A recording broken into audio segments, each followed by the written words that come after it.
మీ పిల్లల బంగారు భవిష్యత్తు కోసం ఫ్యూచర్ స్పార్క్ ఇంటర్నేషనల్ స్కూల్లో జాయిన్ చేయండి.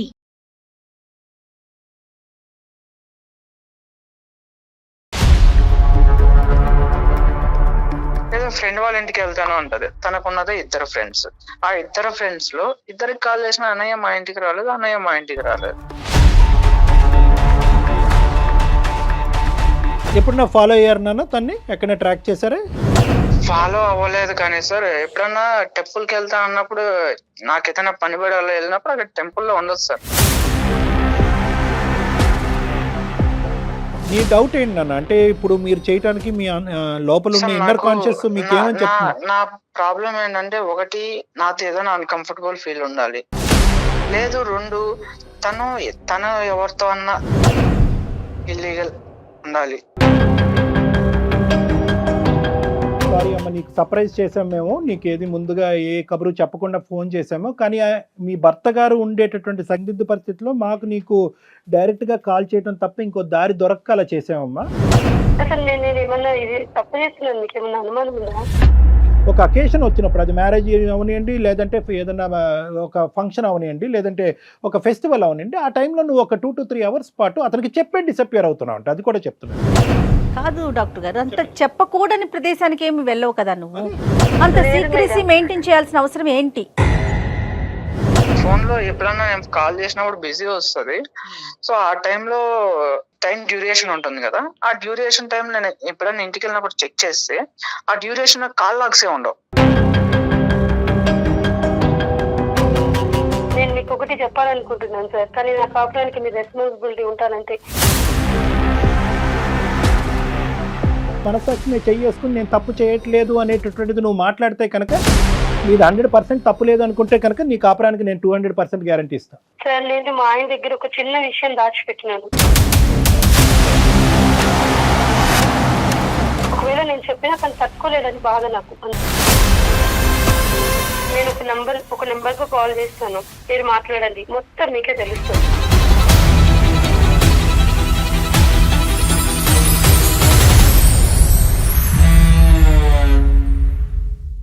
30 నిమిషాలలో నొప్పి లేకుండా వేడికోస్ వెయిన్ చికిత్స. ఆవేశ హాస్పిటల్, హైదరాబాద్. మెడిసి హాస్పిటల్స్ సమర్పించు అందమైన జీవితం కార్యక్రమానికి స్వాగతం. నమస్తే కళ్యాణ్ గారు. నమస్తే జయ గారు. కళ్యాణ్ గారు, మనకు ఒక మెయిల్ వచ్చిందండి. కృష్ణ అనే ఆయన చేశారనమాట.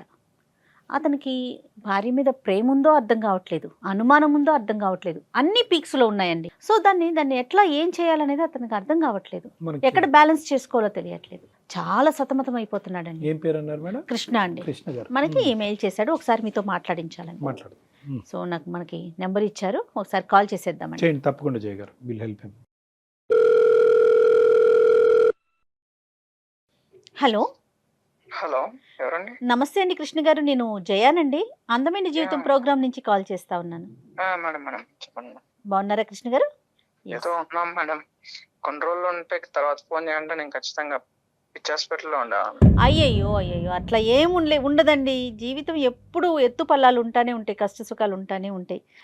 మీ గురించి నేను బ్రీఫ్గా చెప్పాను అంతే, చాలా చాలా తక్కువగా మాట చెప్పాను కళ్యాణ్ గారికి. డాక్టర్ కళ్యాణ్ గారు ఉన్నారు స్టూడియోలో, ఒకసారి మాట్లాడతారా? ఇవ్వండి మేడం.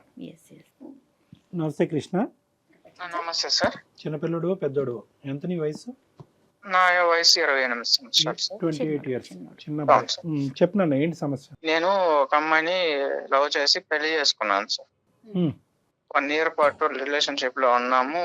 ఆ తర్వాత పెళ్లి అయ్యి కూడా నాకు 1.5 year అయింది. 1.5 year. వేరే ఏ గొడవలు లేవు సార్. పెళ్లి రోజు గాని, బర్త్డే గాని, పండగలు గాని, లేదా సండేస్ టైమ్స్ లో గాని, ఇలాంటి టైమ్స్ లో బయట వెళ్తున్నా అని చెప్పి వెళ్ళిపోతుంది సార్. ఎక్కడికి వెళ్తున్నా, ఎవరితో వెళ్తున్నా తెలియదు సార్. అన్ఎక్స్పెక్టెడ్. ఒక్కతే సార్. నేను డ్రాప్ చేస్తా అంటూ లేదంట సార్, గుడికి వెళ్తానంటది. కానీ గుడికి వెళ్ళి వచ్చేటప్పుడు కనీసం కొబ్బరికాయో, ప్రసాదమో, పువ్వో, పండో, లేదా కనీసం బొట్టు కూడా ఉన్నది సార్. లేదా ఫ్రెండ్ వాళ్ళ ఇంటికి వెళ్తాను అంటది. తనకున్నదే 2 ఫ్రెండ్స్. ఆ 2 ఫ్రెండ్స్ లో ఇద్దరికి కాల్ చేసిన అన్నయ్య మా ఇంటికి రాలేదు, అన్నయ్య మా ఇంటికి రాలేదు. సరే, తిరిగి వచ్చిన తర్వాత ఎలా ఉంటుంది ఆవిడ? అంటే మామూలు మంచి మూడ్ లోనే ఉంటుందా? నేచురల్ గా ఇంటి పనులు అవన్నీ చేసుకుని కొద్దిగా ఏమైనా మామూలుగానే ఉంటుంది సార్. కానీ నేను ఆ ఒక్క మాట అడిగితే మాట దాటేస్తుంది సార్, ఏదో ఒక మాట మాట్లాడేస్తుంది. మరి మీరు ఎప్పుడు టైట్ చేయలేదా? అంటే గట్టిగా అడిగే పరిస్థితి స్ట్రిక్ట్ గా కూడా అడిగాను, బట్ ఎప్పుడు కూడా సరే ఒక్కసారి కూడా నాకు ఆన్సర్ ఇవ్వలేదు. నేను అడిగిన క్వశ్చన్ కి అయితే ఆన్సర్ ఇవ్వలేదు, అంటే వేరే మీరు ఏదో ఒకటి మాట్లాడేది.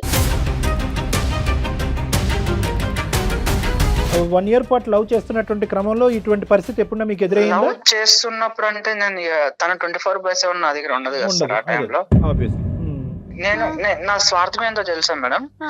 అదే ఒక ఫ్యామిలీ నుంచి వచ్చిన అమ్మాయి అంటే వాళ్ళ నాన్నకి, వాళ్ళ అమ్మకి, వాళ్ళ అన్న తమ్ముళ్ళకి ప్రేమ పంచాలి. అదే ఒక అనాథ అయితే తన ప్రేమంతా నాకే వస్తుంది కదా మేడం. అంతటి స్వార్థపరుని మేడం నేను. చాలా అంటే చాలా 3 jobs మారాను ఇప్పటికి.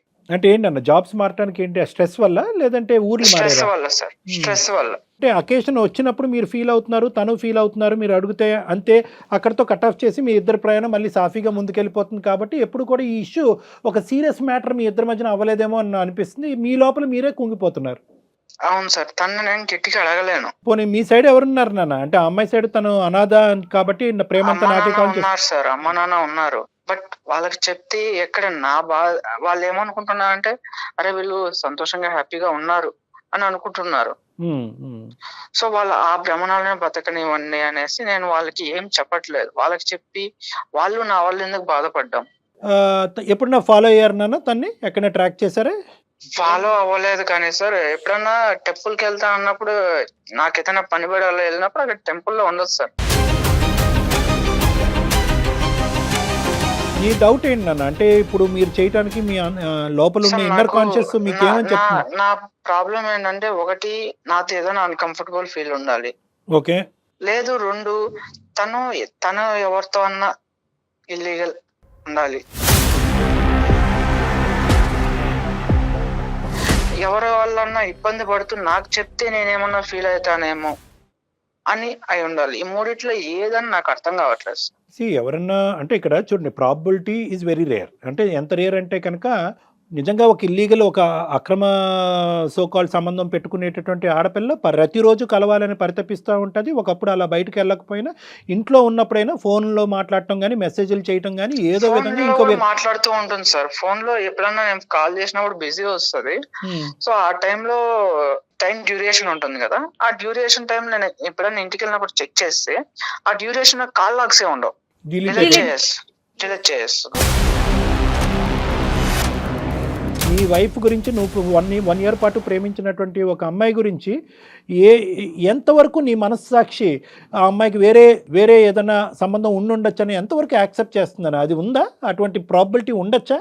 అంటే అది చాలా రేర్ సార్. అది రైట్. ఓకే. నేను ఎందుకు ఈ ప్రశ్న అడిగానంటే కృష్ణ, ఎందుకంటే ఈరోజు సుమన్ టీవీ అందమైన జీవితం ద్వారా ఏంటంటే మిమ్మల్ని ఏదో కలిపేటటువంటి ప్రయత్నం చేయాలి, కానీ ఒక కొత్త కథని మీ ఇద్దరి మధ్యన క్రియేట్ చేయకూడదు. ఒక అనుమానం అనేటటువంటి కథ, మీ భర్త నీ మీద అనుమానం పడుతున్నారు, 6 గంటల్లో ఎక్కడికో వెళ్తున్నావు అనేటటువంటి ఆలోచనతో అతను అడగలేక మా చేత అడిగించాడు అని మేము మొదలు పెట్టామనుకోండి, రేపొద్దున మీ ఇద్దరి మధ్యన వేరే భారతం అనేది మొదలవుద్ది. ఒకప్పుడు ఆ అమ్మాయి ధిక్కరిస్తే కనుక, ఏ సమాధానం చెప్పకుండా ఫోన్ పెట్టేస్తే కనుక నెక్స్ట్ ఏంటి అనేటటువంటి దానికి నువ్వు మెంటల్గా ప్రిపేర్ అయ్యి ఉన్నావా? చెప్పొచ్చు, చెప్పకపోవచ్చు. 1.5 year ప్రేమించినటువంటి నీ స్థాయి వ్యక్తికే చెప్పని దానికి నాకెందుకు చెప్తుంది డాక్టర్ కళ్యాణ్ చక్రవర్తి? ఏమో నా యొక్క అనుభవం బట్టి, నేను అడిగే విధానం బట్టి, నా మీద ఉండే గౌరవం బట్టి చెప్తే చెప్పొచ్చు. చెప్పకపోయినా కూడా ఆ కథను అలా పక్కన పెట్టేసి రెస్ట్ ఆఫ్ యువర్ లవ్ స్టోరీని కంటిన్యూ చేసేదానికి అవకాశం ఉందా? తర్వాత డిసైడ్ చేద్దాం సార్. నాకైతే ఏ ఆలోచన లేదు, నాకు అసలు ఏం అర్థం కావట్లేదు. బ్లైండ్ గా ఉన్నాడు అంతేనా కృష్ణ? మీకేం అర్థం కావట్లా? అవును మేడం. డాక్టర్ కళ్యాణ్ చక్రవర్తి మాట్లాడిన తర్వాత కూడా, అందమైన జీవితం ఇన్వాల్వ్ అయిన తర్వాత కూడా సమాధానం రాలేదు కాబట్టి ఇదేదో భయంకరమైనటువంటిది, ఇక్కడ ఏదో జరిగిపోతుంది అనేటటువంటి అన్నెసెసరీ కన్క్లూజన్స్ మాత్రం దయచేసి రావద్దు. Okay sir. Right, good. మరి ఒకసారి తనతో మాట్లాడదామా కృష్ణ? మాట్లాడదాం మేడం. మెయిల్లో నేను నెంబర్ మెన్షన్ చేస్తాను, మీరు ఒకసారి చేయరా? కృష్ణ మీరు లైన్ లో ఉండండి, నేను ఒకసారి ఐశ్వర్యకి కనెక్ట్ చేసి మాట్లాడతాను. ఓకే.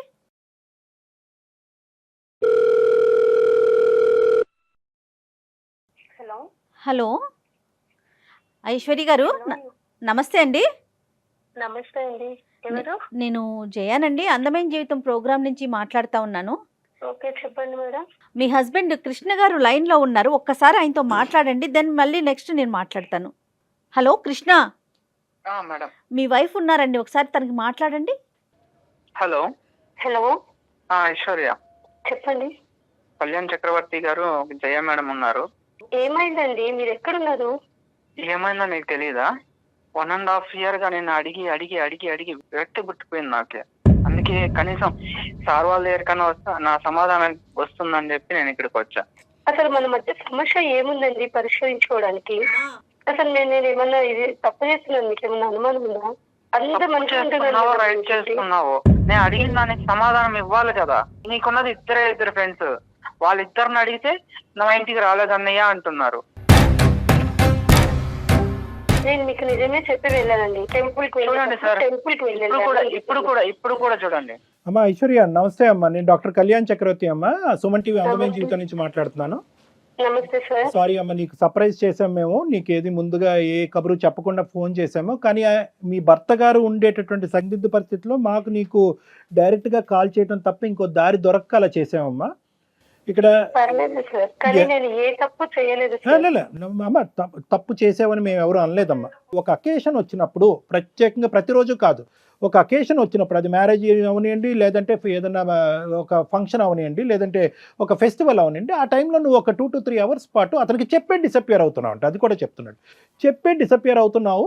కానీ ఎక్కడికి అనేది మాత్రం చెప్పట్లేదు. ఎక్కడికి అని చెప్పేటటువంటి దానికి సంబంధించినటువంటి ఆధారాలు కనిపించట్లేదు. మరి ఇంత సీక్రెట్గా ఉండేటటువంటి ఈ వ్యక్తి ఎవరి దగ్గరికి తిని వెళ్తుంది, ఆమె అతను అనేటటువంటి ప్రస్తావన అతని దగ్గర లేదు. అతనికి నీ మీద అనుమానం కూడా లేదు. అది నేను ముందే క్లారిఫై తెచ్చుకున్నాను. చాలా అంటే చాలా మంచివాడు, మంచోడే. చెప్తున్నాడు కాదు డాక్టర్ గారు, అంత చెప్పకూడని ప్రదేశానికి ఏమి వెళ్ళవు కదా నువ్వు. అంత సీక్రెసీ మెయింటైన్ చేయాల్సిన అవసరం ఏంటి? తను 1 year గా నన్ను చూసి నన్ను ఇష్టపడే కదా మేడం పెళ్లి చేసుకున్నాడు. అవును, ఏది ఉన్నా గానీ తనకు ప్రతిదీ చెప్తూనే ఉంటాను. కాకపోతే అతను ఏది తెలిసినా గానీ ఏమైతాడంటే, నేను తన దగ్గర చెప్పినంతగా తను కొంచెం చెప్పలేడు. ఒకవేళ ఇన్ కేస్ నేను ఏమైనా తప్పు చేసినా గానీ నన్నేమన్నాడు ఆయన, నా ఎదుట ఉన్న వ్యక్తిని తనను బాధించే రకం, లేకుంటే తనలో తను మదన పడుతూ బాధపడుతూ ఇప్పటికే 3 jobs పోగొట్టుకున్నాడు మేడం. ఒకదాని తర్వాత ఒకటి బాధపడుతూ, ఎందుకంటే ఏదో చెప్తూ ఉంటాడు. ఇంత సీక్రెట్ ఏముంటుందమ్మా వైఫ్ అండ్ హస్బెండ్ మధ్యన? పెద్ద ప్రాబ్లం ఏది లేదు madam. The thing is Aishwarya, ఇది ప్రాబ్లం పెద్దదా చిన్నదా అనేది కాదు జయ గారు. ఇక్కడ ఏంటంటే అసలు ఇది ప్రాబ్లం కానప్పుడు ఏంటి అది అని చెప్పడంలో పెద్ద ఇందులో అంత సందిగ్ధం ఏముందమ్మా? ఉన్నది ఉన్నట్టుగా చెప్పండి. ఒకవేళ నేను చెప్పినా తను తట్టుకోలేదని బాధ నాకు, అంతే. మాత్రమే ఆలోచిస్తాను. అలా కదమ్మా, నీది పిచ్చితనమో మంచితనమో నాకు అర్థం కావట్లేదు. ఆ తట్టుకోకపోవటం అంటే కనుక ఈ నరకం ఇది మహాఘోరం. ఇది నేను మీకు ఒకటి చెప్పాలనుకుంటున్నాను సార్, కానీ నా కాపురానికి మీ రెస్పాన్సిబిలిటీ ఉంటానంటే. నీ మనస్సాక్షి మీద చేసుకుని నేను తప్పు చేయట్లేదు అనేటటువంటిది నువ్వు మాట్లాడితే కనుక నీది 100% తప్పు లేదు అనుకుంటే కనుక నీ కాపురానికి నేను 200% గ్యారంటీ ఇస్తాను సార్. 200 కాదు, 1000% ఏ తప్పు లేదు సార్, పక్కాగా చెప్తున్నా. నా సైడ్ తప్పు పెట్టుకొని మిమ్మల్ని తలదించుకునేలాగా నేను చెయ్యను. ఖచ్చితంగా నేను చెప్తాను, నిజం మాత్రమే చెప్తాను. నా సైడ్ ఎంత మీరు వెతికినా ఇంత తప్పు కూడా దొరకదు. కాన్ఫిడెంట్ గా చెప్తున్నాను. తను మిస్అండర్స్టాండింగ్ చేసుకోకుండా మాట్లాడే బాధ్యత డాక్టర్ గారు తీసుకుంటారు. అది తీసుకుంటే చాలు. తను ఏం చెప్పినా ఓవర్ గా రియాక్ట్ అవుతారు, అది నేను భరించలేను. అది బాధపడడం కూడా నాకు ఇష్టం లేదు. ఏంటంటే తనను ఒక చిన్న పిల్లలాగా చూసుకుంటాను నేను. కానీ మరి సమస్య ఇక్కడ దాకా వచ్చింది కదా తల్లి, రివీల్ చేయక తప్పదు. ఇంకా అందుకే మేడం నేను చెప్పాలని నిర్ణయం తీసుకున్నాను. చెప్తాను, ఖచ్చితంగా మీ దగ్గర చెప్తాను, ఒప్పుకుంటాను. ఏం చేసింది ప్రతిదీ చెప్తాను. కానీ తను ఒప్పుకోవాలి, ఎందుకంటే తను బాధపడకూడదు. ఇప్పుడే చెప్పేసాను. తను అర్థం చేసుకునేటటువంటి విధంగా మేము ఆ ప్రాసెస్ ని ఫెసిలిటేట్ చేస్తామని చెప్తున్నాం అమ్మా. అతను రియాక్ట్ అవ్వకూడదు, అతను మాట్లాడకూడదు, అతను చెవులు మూసుకోవాలంటే కనుక అసలు ఏంటో అదేం లేదు సార్. తను ఒక మంచి మనసు ఒప్పుకుంటే చాలు నాకు. ఓకే సరే, ఎందుకంటే తప్పు ఉంటే నేను ఇంతగా మాట్లాడలేను కదా, నా సైడ్ తప్పు ఉంటే నేను మాట్లాడలేను సార్. అదే అమ్మా, ఇప్పుడు నువ్వు చెప్పమ్మా, నువ్వు విషయం చెప్పమ్మా. సార్ నేను మా ఆయన దగ్గర ఒక చిన్న విషయం దాచిపెట్టినాను. అది ఒక్కటే నేను చేసిన తప్పితే ఇంకేది లేదు. నేను ఒక నెంబర్ కు కాల్ చేస్తాను, మీరు మాట్లాడండి, మొత్తం మీకే తెలుస్తుంది. కాదు మా నెంబర్ కి కాల్ చేయటం ఏంటి? నువ్వు చెప్పు, అసలు ఏం జరిగిందో నువ్వు చెప్పట్లేదు. అటు ఆయనకి దాచావు, ఇటు డాక్టర్ గారు అడుగుతుంటే దాస్తున్నావు. దాయడం లేదు, దాసేదాన్ని అయితే నెంబర్ కి కాల్ చేస్తానని నేను అనను మేడం. ఒక నెంబర్ కు కాల్ చేస్తే డాక్టర్ గారు ఖచ్చితంగా మీకు అన్ని విషయాలు తెలుస్తాయి. ఎవరు మళ్ళీ ఏంటమ్మా ఈ సస్పెన్స్ థ్రిల్లర్ తట్టుకోలేకపోతున్నావు? అక్కడో సస్పెన్స్, ఇక్కడో సస్పెన్స్, ఇప్పుడు మళ్ళీ ఇంకో ఫోన్ కాల్ అంటున్నావు. సరే, నీ సమస్య, మీ ఇద్దరి మధ్యన సమస్యకి పరిష్కారం ఉంటే కనుక మరి ఆ సస్పెన్స్ కూడా మేము చూడటానికి రెడీగానే ఉన్నాం. కలుపమ్మా. కాన్ఫరెన్స్ లోకి తీసుకుంటావా? ఆ, తీసుకోండి తీసుకోండి. ఇప్పుడు తన కాపురానికి మీరు బాధ్యత అన్నారు. సో తప్పు జరగనంత వరకు ఓకే మీరు చూసుకుంటామన్నా, మళ్ళీ ఇంకొక కాల్ ఏంటో అర్థం కాలేదు మరి. హలో హలో సార్, చూసారా? నా అనుమానమే నిజమైంది. ఎవరో ఉన్నారు. ఐశ్వర్య, ఎవరమ్మా అవతల? ఎవరున్నారో మాట్లాడమను. ఫస్ట్ వినండి సార్, ప్లీజ్ ఫస్ట్ వినండి. ఫస్ట్ నువ్వు కూల్గా ఉండు. అదే కదా అమ్మాయి ముందే నా చెప్పింది. మీద నిందలు మోపకండి, ఒక్కసారి వినండి. సార్ నమస్కారం సార్, నా పేరు కల్పన, నేను ఒక ట్రాన్స్జెండర్ ని. కల్పన తను గారు, ఐశ్వర్య నా బిడ్డ సార్.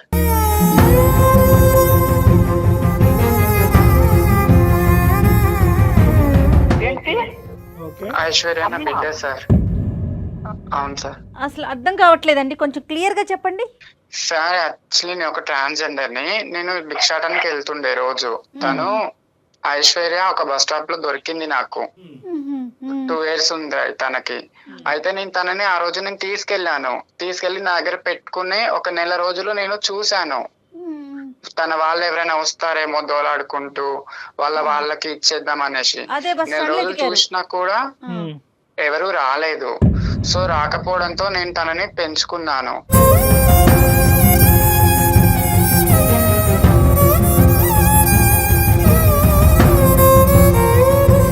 పేరు పెట్టాను తనకి, స్కూల్లో జాయిన్ చేశాను. నేను 6వ క్లాస్ వరకు నేను తనకి చూసుకున్నాను. దాని తర్వాత ఒక రోజు నేను వెళ్ళాను తనని స్కూల్ దగ్గరికి. వెళ్తే తను ఎవరు అని తన ఫ్రెండ్స్ అడిగారు, ఐశ్వర్య ఫ్రెండ్స్. అడిగితే తను మా మమ్మీ అని చెప్పడంతో చిచ్చి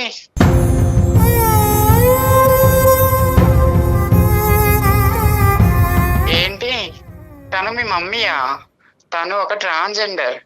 ఛీ, మీ మమ్మీ అంటావేంటి నువ్వు? దీనితో ఫ్రెండ్షిప్ చెయ్యొద్దు మనం. వాళ్ళ అమ్మ ఒక ట్రాన్స్జెండర్ అని చెప్పేసి నా బిడ్డని దూరం పెడుతున్నారు.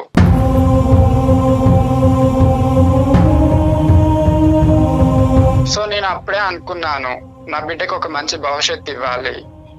నేను పడ్డ అనుమానాలు నా బిడ్డకు రాకూడదు అని నేను 6వ క్లాస్ తర్వాత తనని అనాథ ఆశ్రమంలో నేను జాయిన్ చేశాను.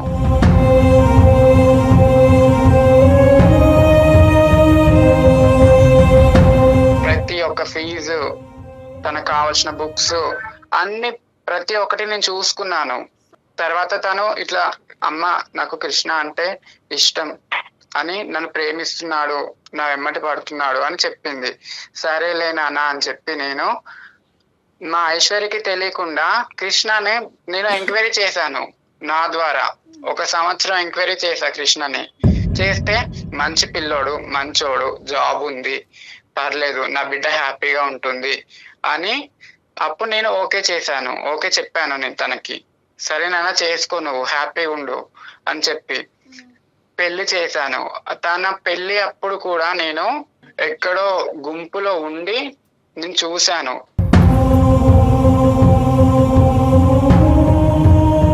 అనాథ ఆశ్రమం తరపు నుంచి తన పేరు మీద ఫిక్స్డ్ డిపాజిట్ 5 లక్షలు చేశాను. కాదమ్మా, ఇప్పుడు ఇది ఓకే. ఇంతవరకు మీరు చేసినటువంటి ఒక వెనక నుండి ఓకే, ఒక తల్లి కూడా చేయనటువంటి త్యాగం ఒక పెద్ద మనసుతో మీరు చేశారు. దానికి మేమందరం కూడా హ్యాట్స్ ఆఫ్. కానీ ఇది పెళ్లి చేసుకునేటటువంటి భర్తకి దాచిపెట్టవలసినటువంటి అవసరం ఏముందమ్మా? ఇప్పుడు మంచి అబ్బాయి అన్నారు, అర్థం చేసుకునేటటువంటి మనసు ఉంది. ఈ అమ్మాయి చిన్నపిల్ల, తెలియనటువంటి మనస్తత్వం. ఒక పెళ్లి అనేటటువంటిది కంప్లీట్గా ఒక ట్రాన్స్పరెంట్ ప్లాట్ఫామ్ మీద ఉండాలా, ఉండకూడదా? నమ్మకం ఉండాలి సార్, కానీ ఈ సొసైటీ మమ్మల్ని నమ్మదు కదా. ఈ సొసైటీ ఏమంటుంది, ఒక దగ్గరికి వెళ్తాం సార్, మేము వెళ్తే మమ్మల్ని చూసి దూరం వెళ్ళిపోయే వాళ్ళు ఉన్నారు, పక్కన కూర్చుంటే లేచి వెళ్ళిపోయే వాళ్ళు ఉన్నారు. మీరు బాగానే ఉన్నారు కదా, పని చేసుకొని బతకొచ్చు కదా, ఇట్లా ఎందుకు అడుక్కోవడం మీరు? కానీ వీళ్ళిద్దరు కాదు తల్లి, కృష్ణ ఐశ్వర్య ప్రేమించి పెళ్లి చేసుకున్నారు, ఒకరినొకరు అర్థం చేసుకుని పెళ్లి చేసుకున్నారు. ఆ ప్రేమలో త్యాగాలు అనేటటువంటి ఉంటాయి. నువ్వు చేసినటువంటి కార్యక్రమానికి బహుశా కృష్ణ హర్షిస్తాడేమో. అరే ఇంత గొప్ప మనిషా, సమాజం నీ వైపు వేలెత్తి చూపెడుతుందంటే కనుక ఈ వెనకాతల నుంచి తల్లిలాగా నాకు తెలియదు కదా సార్. నా వల్ల నా అల్లుడు బిడ్డ దూరం కావద్దు, నా వల్ల ఇది నా బిడ్డ ఒంటరిది కావద్దు, మాది ఎట్లాగో ఒంటరి జీవితం. బట్ హౌ లాంగ్ అమ్మా? కాదు కల్పన గారు, ఎన్ని సంవత్సరాలు దాచిపెడతారు? ఎన్ని సంవత్సరాలు దాచిపెడతాం అనుకున్నారు? ఇప్పటికే ఆ అబ్బాయికి లేనిపోయిన ఆలోచనలు వచ్చాయి. చెప్పమ్మా, చెప్పేసి చెప్పమ్మా. ఇక్కడ ఇది ఎందుకు దాచిపెట్టిందో నేను చెప్పొచ్చు సార్? చెప్పుమా, చెప్పు. లేదు సార్, ఒకసారి నేను ఈయన షాపింగ్ మాల్కి వెళ్ళినాం. అక్కడ ట్రాన్స్జెండర్ చూసి ఈయన ఎంత విసుక్కున్నాడంటే అతను దగ్గరికి వచ్చేసరికి చాలా అంటే చాలా చిరాకు పెట్టిండు ఫేస్ మొత్తం. తన మెంటాలిటీ అలా ఉంది. దాని వల్ల నేను చెప్పలేకపోయాను సార్. వాళ్ళ గురించి కొంచెం మంచి చెప్పి ఇది నా పరిస్థితి చెప్పడానికి నేను చాలా సార్లు ప్రయత్నం చేసినాను సార్.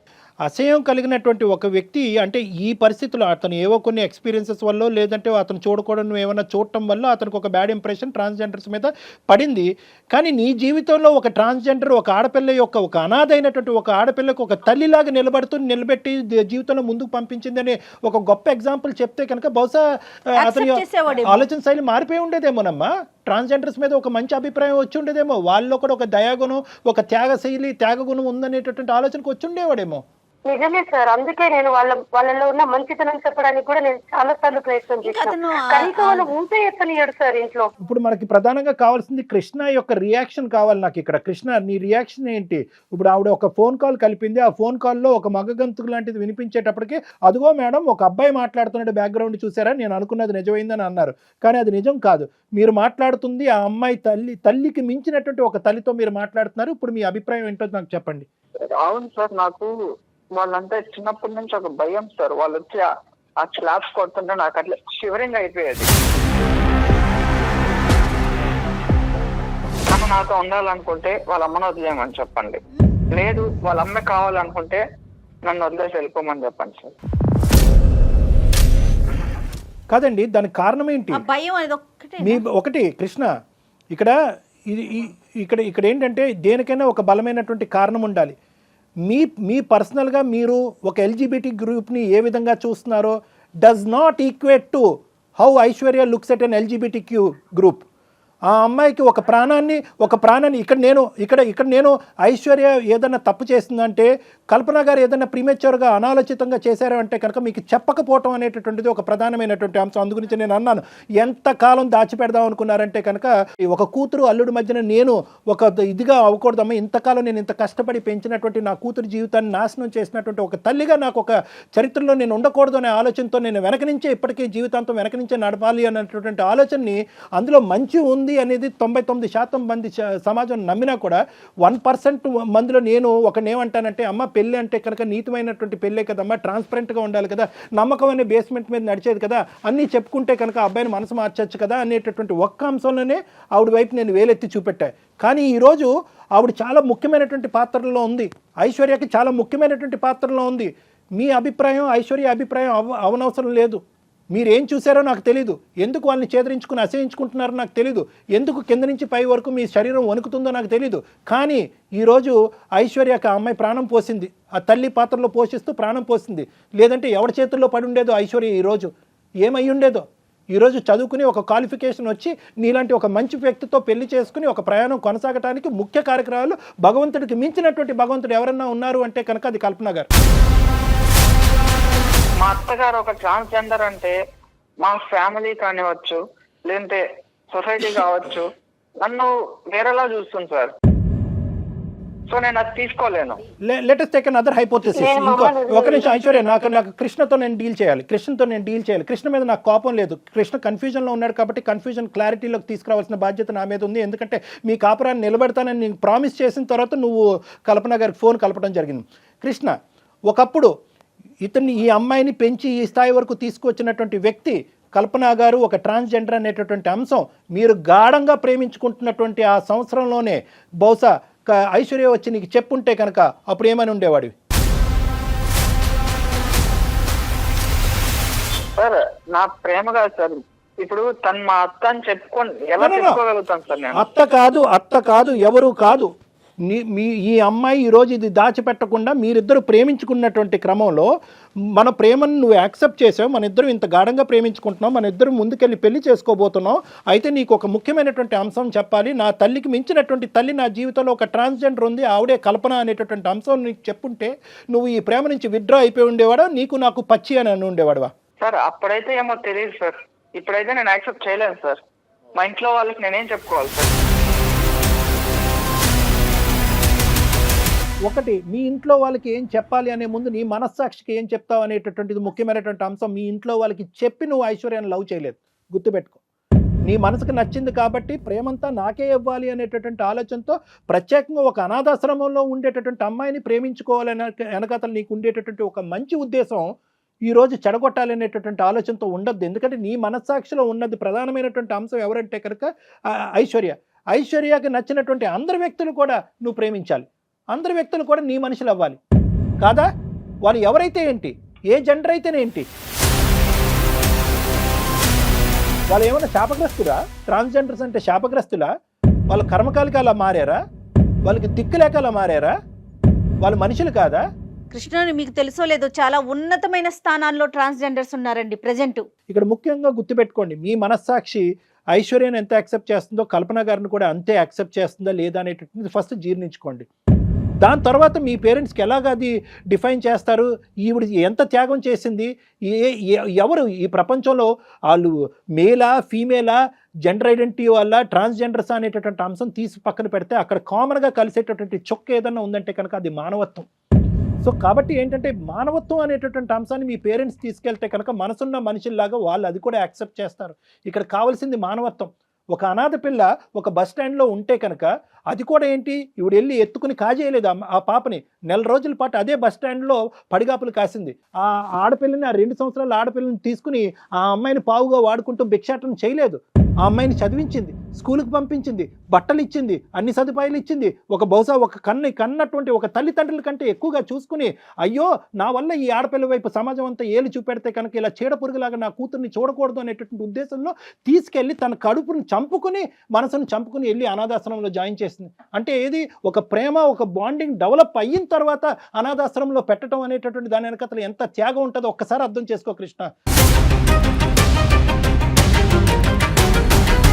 ఈరోజు ఆ అమ్మాయి పడినటువంటి ఆ కల్పన గారు పడినటువంటి ఆ మానసిక పరమైనటువంటి క్షోభ ఏది, ఒక ఆడపిల్ల తన దగ్గరికి వచ్చింది, మళ్ళీ సమాజం గురించి నాకు ఆడపిల్ల ఎక్కడ అవమానం ఫీల్ అవుతుందని చెప్పి మళ్ళీ అనాథాశ్రమంకి దారదత్తం చేసింది. ఎంత క్షోభనన్నది, ఎంత బాధ.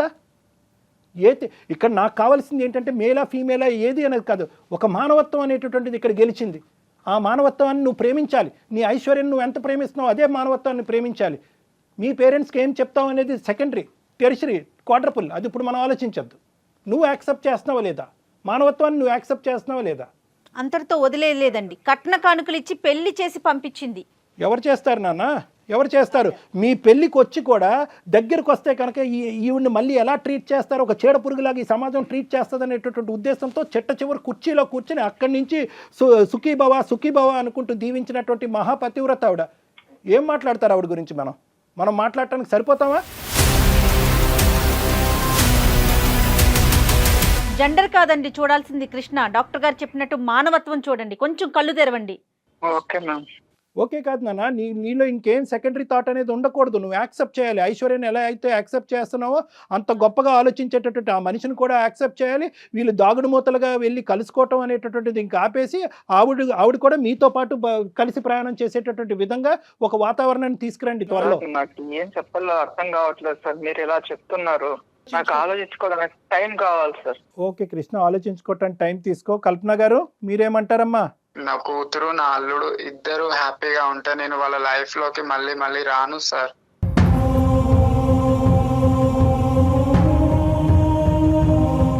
నేను ఎక్కడికన్నా దూరంగా వెళ్ళిపోతాను. నువ్వు అల్లుడు మంచిగా ఉంటే నాకు అదే చాలమ్మా.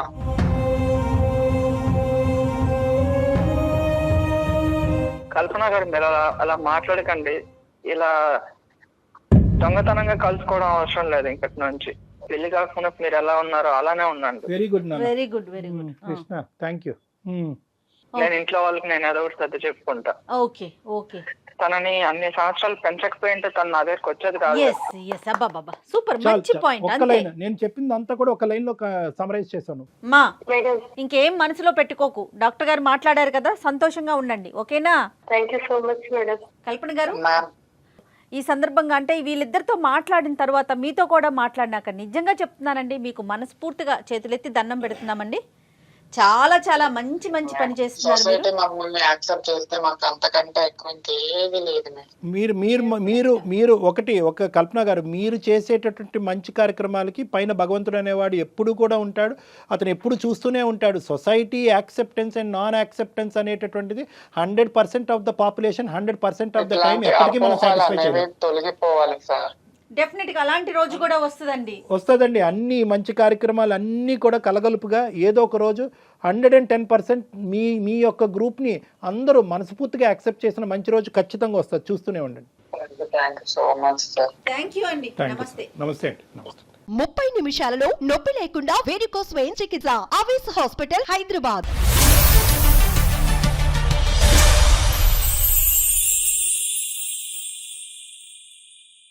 సుమన్ టీవీలో మీ పర్సనల్ అండ్ బిజినెస్ ప్రమోషన్స్ కోసం కింది నెంబర్కి కాంటాక్ట్ చేయండి.